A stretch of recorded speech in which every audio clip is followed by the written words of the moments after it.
नमस्कार विद्यार्थी मित्रांनो, accounts related important series fill in the blanks questions and true and false आपण discuss करतोय या सेक्शनमध्ये. आणि याच सेक्शनला आपण अकाउंट्सच्या व्यतिरिक्त जो आपला पेपर नंबर 1 आहे, पेपर क्रमांक आपला गृहनिर्माण संस्थेचा, तर ते दोन्ही आपण यामध्ये डिस्कस करतोय.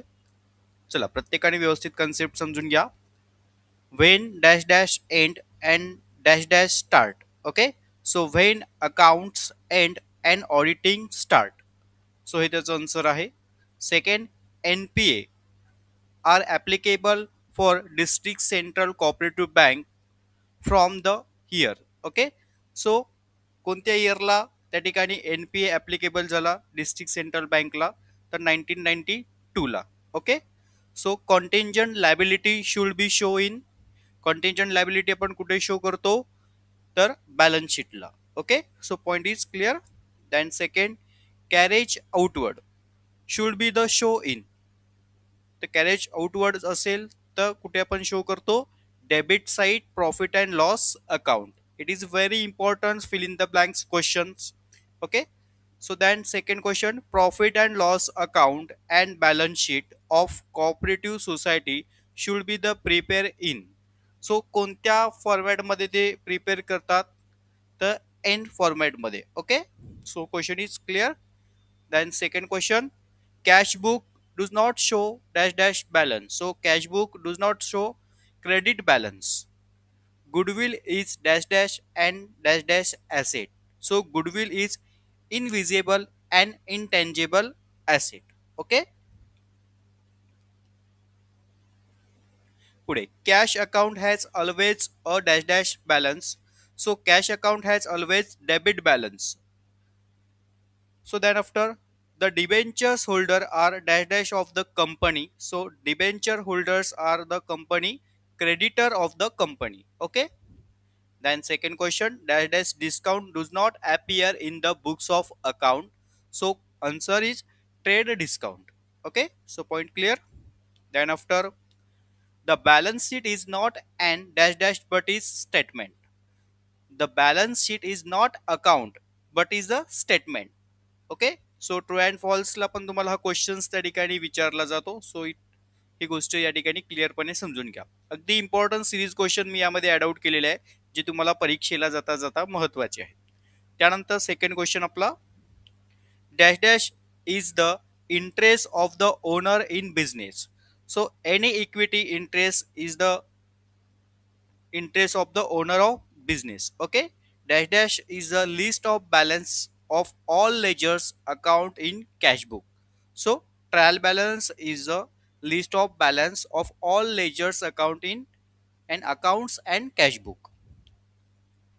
Then after second question, capital account is dash dash account. So capital account is personal account. The amount of dash dash check is not paid in cash. Okay, so the amount of posted date, जे posted date check असतात, is not paid in cash. Okay, हे जेवढे important series question तुम्हाला दिसत आहे fill in the ब्लँक्सचे, हे परीक्षेसाठी महत्वाचे आहेत आणि हे निवडक क्वेश्चन्स आहेत. सो त्यामुळे व्यवस्थित एकदा पुन्हा लेक्चर्स ऐका आणि हे व्यवस्थित क्वेश्चन्स पेपरला त्या ठिकाणी कम्प्लिटली अभ्यासून जा. चलो, त्यानंतर काही अदर्स आपले क्वेश्चन्स आहे फिल इन द ब्लँक्सशी रिलेटेड, ज्यामध्ये cash account is real account and bank account is personal account.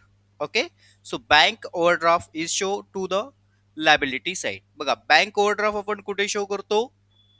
लायबिलिटीला करतो, बरोबर की नाही, बॅलन्स शीटच्या. सो अकाउंटिंग स्टँडर्ड 22 काय आहे? तर accounting for tax and income. Okay, so trading account is prepare to show the gross profit and gross loss. त्यानंतर donation fund show on the liability side of balance sheet.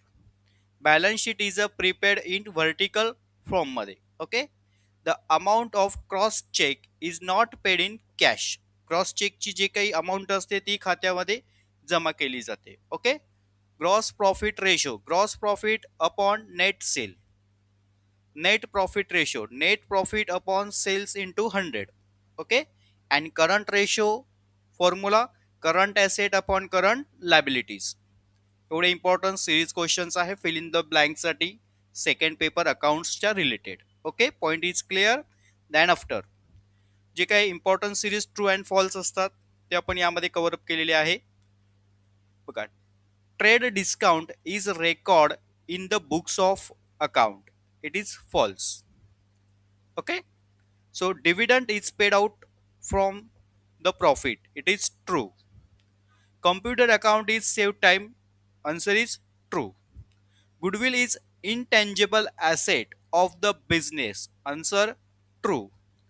Furniture account is a nominal account, it is a false, answer. Profit and loss account show the gross profit, it is false. Okay, so profit and loss account ला काय show करतो आपण, net profit. Point is clear. आणि gross profit कुठे show करतो आपण, trading account.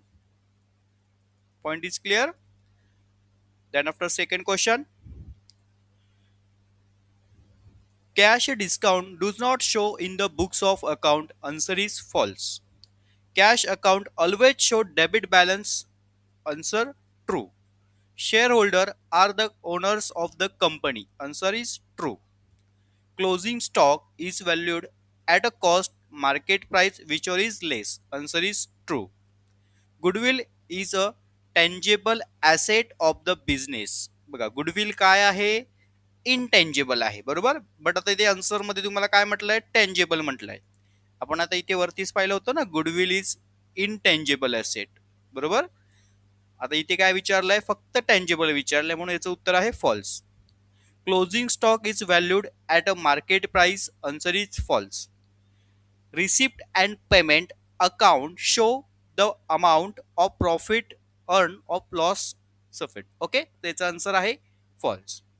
The scope of social balance sheet is a limited, याचा answer आहे false. A separate register should not be maintained for each investment, याचा answer आहे false.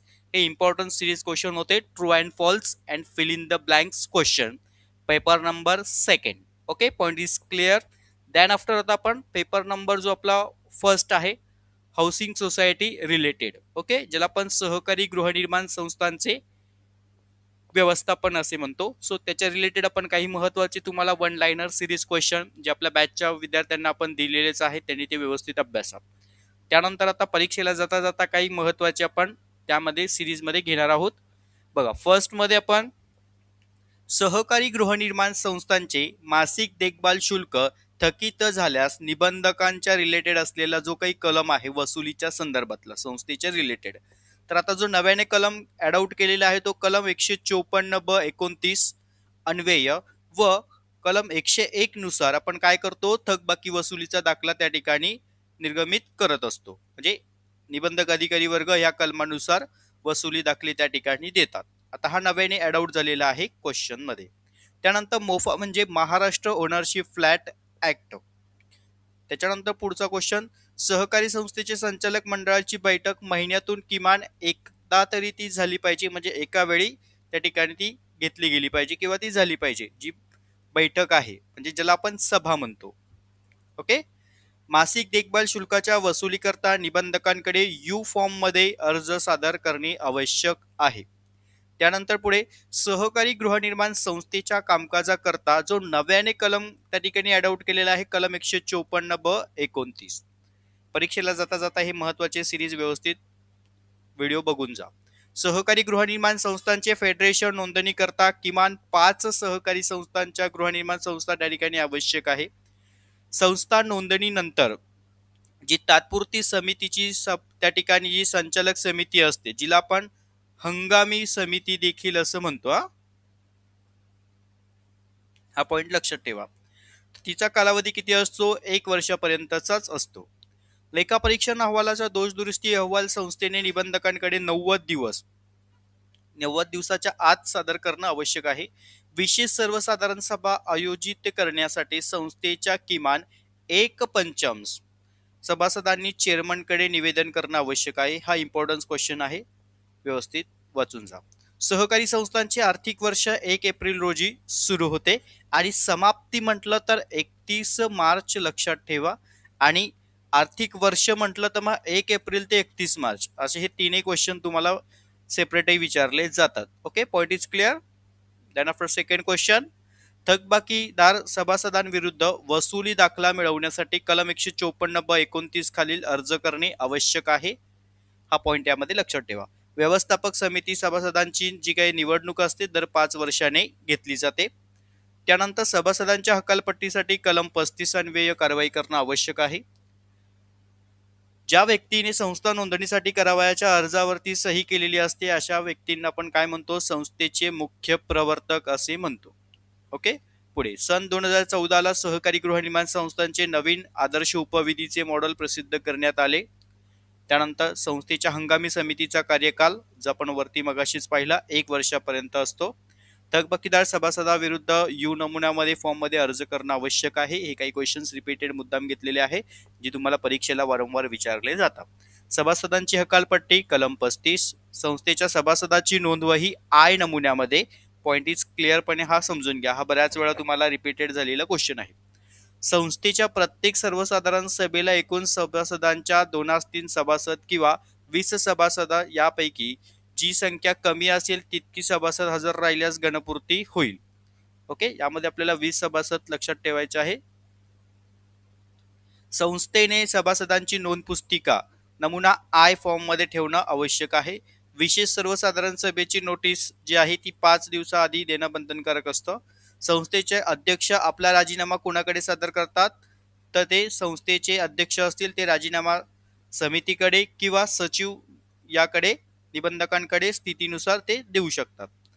समितीच्या सर्वसाधारण सभेच्या इतिवृत्ताचा मसुदा सभा झाल्यापासून 3 महिन्याच्या आत पूर्ण करणं आवश्यक आहे. 3 महिने लक्षात ठेवा इतिवृत्ताच्या संदर्भात.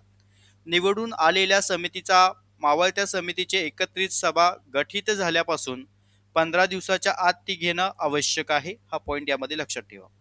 त्यानंतर आर्थिक वर्ष संपल्यापासून 4 महिन्याच्या आत संस्थेने लेखापरीक्षण करून घेणं बंधनकारक आहे.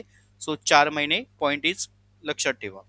बिल्डर प्रवर्तकाने म्हणजे जे बिल्डर प्रवर्तकाने संस्थेच्या नोंदणीपासून 4 महिन्याच्या आत मालमत्तेचे अभिहस्तांतरण करून देणं आवश्यक आहे. सो असे इम्पॉर्टंट सिरीज क्वेश्चन्स आपण आजच्या या लेक्चर सिरीजमध्ये पाहिले. यामध्ये आपण अकाउंट्स रिलेटेड जे काही true and false and fill in the ब्लँक्सचे इम्पॉर्टन्स क्वेश्चन्स आणि पेपर 1च्या रिलेटेड जे तुम्हाला 1 लाइनर सिरीज क्वेश्चन आहे या रिलेटेड आपलं हे महत्त्वाचं लेक्चर्स होतं. व्हिडिओ आवडल्यास लाईक मात्र नक्की करा. सर्व विद्यार्थ्यांपर्यंत हा व्हिडिओ शेअर करा जेणेकरून त्यांनाही परीक्षेला त्या ठिकाणी अगदी कमी वेळामध्ये हे अभ्यासता येईल. सर्व विद्यार्थ्यांना परीक्षेच्या दृष्टीने ऑल द बेस्ट. धन्यवाद.